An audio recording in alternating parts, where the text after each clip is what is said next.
Da lager vi en hverdagsmiddag, og vi lager noe så enkelt som en pølsegryte. Og til pølsegryta så trenger vi ikke så veldig mye, og det er veldig enkelt å lage. Vi trenger en løk, en paprika, 3 hvitløksfedd, 2 spiseskjeer med hvitvinseddik, 2 teskjeer, drøye 2 teskjeer med paprika. Jeg bruker en pakke med kjøttpølser, og de er på rundt, jeg tror en pakke er 450 gram. Det fungerer veldig bra. Salt og pepper. Parmesanost trenger vi.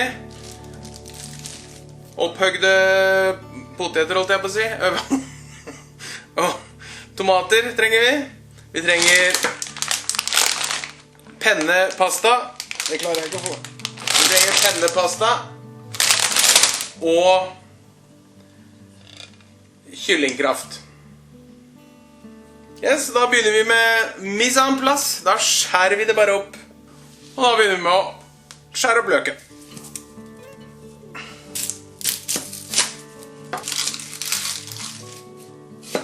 Jeg liker løken så liten som mulig. Men ikke sånn helt, ikke raspa liksom.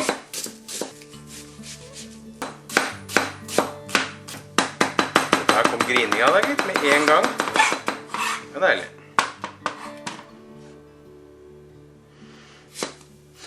Og så er det sikkert noen der ute som sier at jeg har ikke tid etter jobb. Jeg har vært på jobb i dag. Bare så det jeg har sagt. Å, fy fader. Det er ikke derfor jeg griner, altså. Oh la la.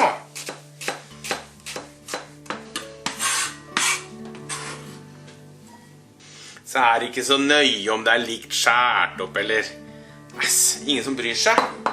Bare det blir mat, tenker jeg. Jeg vet det er mange som sier, å nei, det må være helt like løkbiter. Nei, det må ikke være helt like løkbiter. Gjør sånn som you. Yes, paprikaen. En hel paprika. Og da kan vi jo se hvordan jeg pleier å gjøre paprikaen da.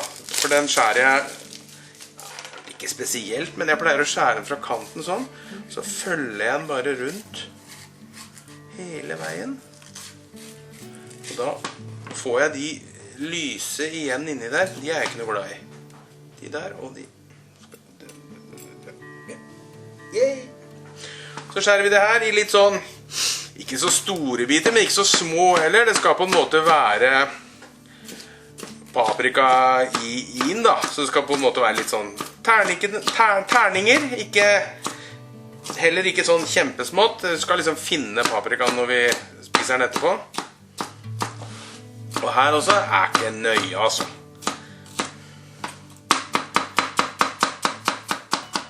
Sånn. Legger vi de på langs sånn på en måte. Sånn, cirka sånn. Så bare kjører vi på. Passer vi fingrene hele veien her, ikke sant? Sånn. De er kanskje litt store. Litt sånn til. Sånn, ferdig. Det her skal oppi på likt sammen med løken, så jeg bare legger oppi samme skåla som løken. Og så skal jeg si et par ting til som jeg synes er litt viktig. Og det er, hvis du jobber etter oppskrift, så for all del les gjennom hele oppskriften først, så du vet hva du skal gjøre, og få skjært opp det du skal skjære opp. Så blir det ikke så fryktelig vanskelig. Pølser, skjære opp pølsene. Det er veldig fort gjort. Og det er veldig viktig å huske på, når du skjærer sånne røkte kjøttpølser, så er den tuppen der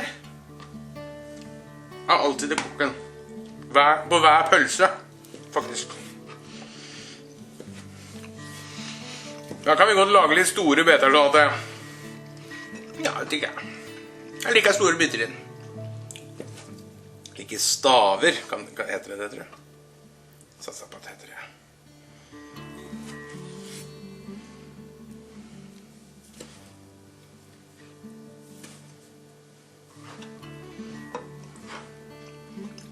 Sånn. Sånn. Å, nå glemte jeg.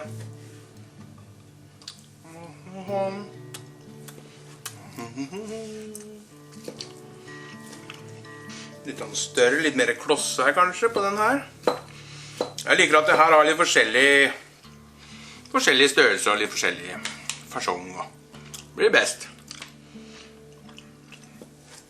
For jeg sier som alle de på TV sier, da kan barna være med. Nei, ikke ta med barna.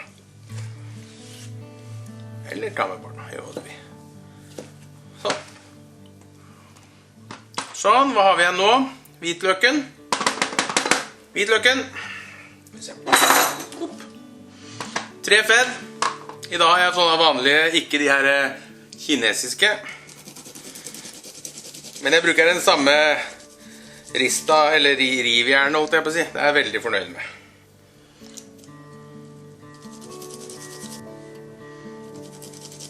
Sånn. Og jeg har sagt at det der er veldig godt på baguette. Da steker vi. Da tar vi og lager resten i... Da får vi det i gryta. Begynner med litt olje. Den har begynt å bli varm. Så vi begynner med olje i bånd. Full varme. Løk og paprika.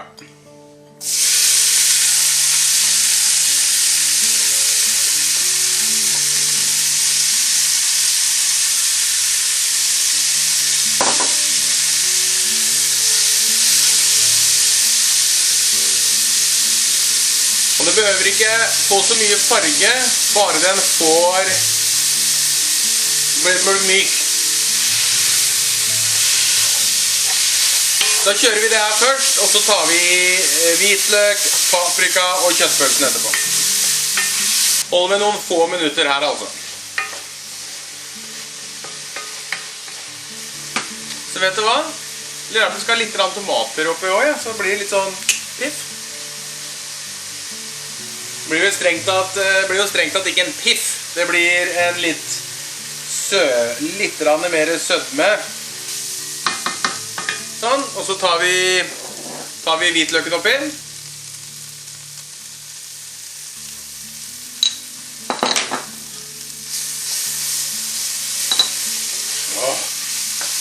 Og så smeller vi kjøttpølsen oppi.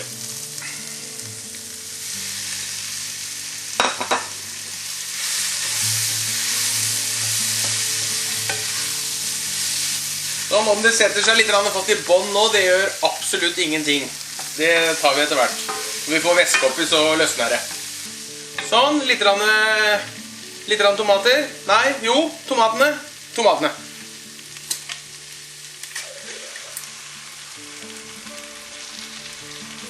Og så tar vi pepper i.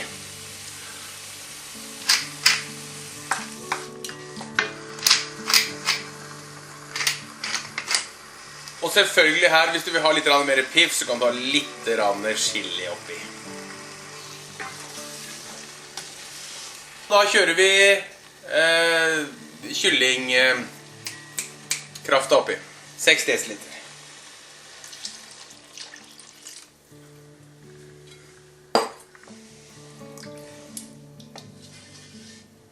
Og når det er gjort, så kjører vi pennepastaen oppi. Og her bruker jeg cirka, mye er det, 500, da bruker jeg 300 gram, tenker jeg, til 3-4 porsjoner.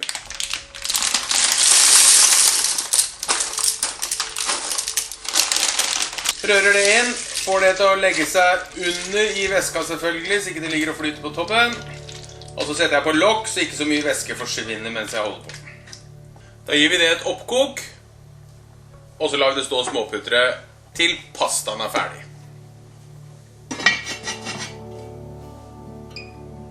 Det eneste vi glemte var noen som fikk med seg hvitvinseddik. 2 spiseskjeer.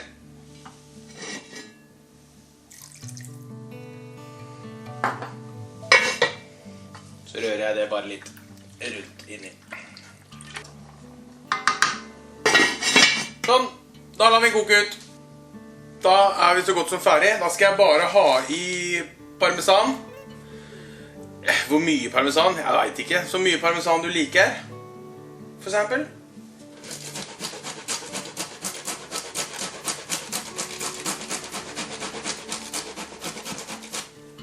Noe sånt. Som andre ord ganske mye. For det er jeg glad i.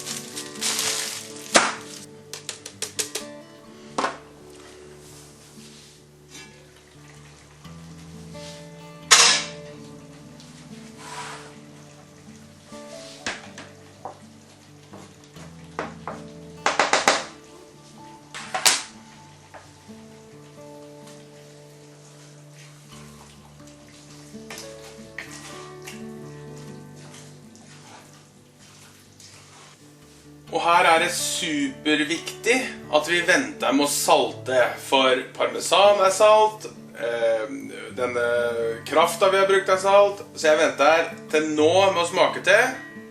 Og det som også skjer hvis du salter når det er mye væske i, og så reduserer du væska, da forsvinner ikke saltet, men da blir det mye mer konsentrert. Så det er viktig å vente slutt med salt. Pepper, chili, alt sånt, klin på med en gang. Salt til slutt.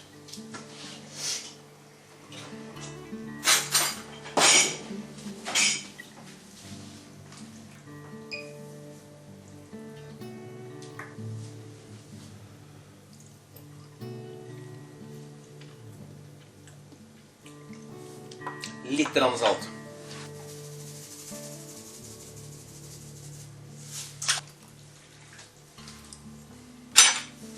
Smak på nytt.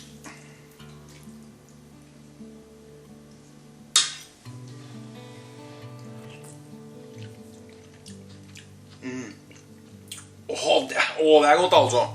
Og så skal jeg teste en sånn pasta for å sjekke at den er ferdig.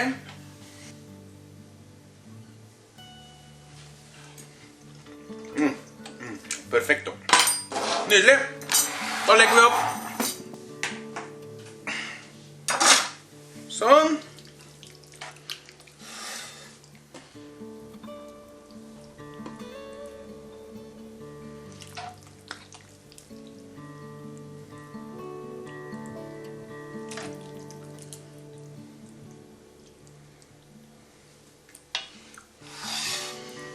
Og da kunne vi jo valgt å tatt mer parmesan oppå, så ser det fint ut.